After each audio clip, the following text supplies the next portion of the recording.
التاني علشان اصورهم على النيل ووراهم التصوير الحلو. معلش صوتي تعبان جدا، اسفه يعني لو في نشاز. بصوا بقى هنا انا حاولت بقى اصور بقى النيل وكده والمباني اللي حواليه والحاجات دي والمراكب، وطبعا منظر الكوبري من فوق وكده، والناس طبعا واقفين بيتفرجوا علينا. هنا بقى ابتدوا يشغلوا المهرجانات، طبعا ما ينفعش اني افتح الصوت. ده ابني، يا ربنا يخليه لي يا رب ويحمولي. الشباب بقى مستنيه المهرجانات ترقص وكده. بصوا مناظر العمارات عامله ازاي.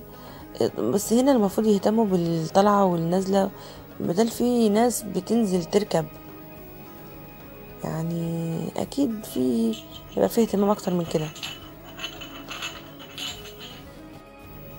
زي ما انتم شايفين كده بقى الاضواء ظهرت. هو احنا كنا الساعه 3 العصر بعد ما اتغدينا، طبعا بعد ما رحنا الاهرامات. يعني رحنا الاهرامات الاول، بعد كده رحنا صبحي كباب اتغدينا، وبعد كده رحنا الجوله النيليه كانت بالنهار. بعد كده رحنا المفروض كان الحسين وكهرة المعز، وطبعا انا صورت هناك وهنزل لكم الفيديوهات. وبعدها الهايبر يعني كان في شويه مزارات كده مغلقه بسبب فيروس كورونا يعني وكده. تمام. فهنا يعني الرحله النيليه جميله أوي وممتعه بصراحه. يعني اللي حابب يعني ينزل، يعني مش ما عندوش ميه يعني في بلده وكده. احنا عندنا بحر بصراحه يعني، وقناه السويس في بورسعيد. انا ما كنتش حابه اركب، بس الشباب حابين يركبوا علشان بتبقى فيها رقص وغنى ويهيصوا يعني مع بعض. تمام. فرحله يعني لازم الرقص والغنى والانبساط من الشباب. تمام. وهو تغيير جو يعني. تمام. فبصراحة الواحد كان مبسوط جدا، بس رحلة متعبة جدا عشان الأهرامات تعبتنا، والشمس كانت حامية والعطش بقى وزي ما انتوا شفتوا في الفيديوهات اللي فاتت. تمام. بس ياريت يكون فيه اهتمام بالنيل واهتمام بجانبي النيل. و يعني بصوا عايزة اقول لكم ان في فرق انقاذ تقريبا. بصوا اللي شفتوا المركبة اللي كانت جنبنا دي تقريبا فرق انقاذ.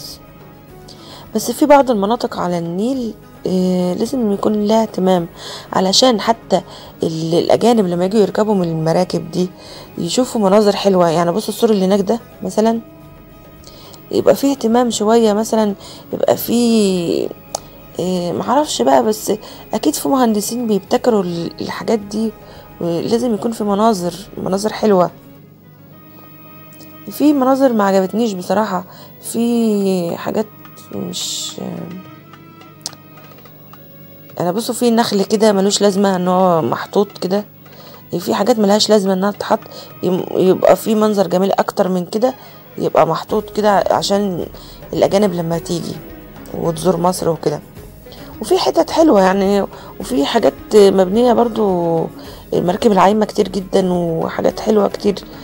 بس يعني ديت الملحوظات اللي انا خدت بالي منها. تمام.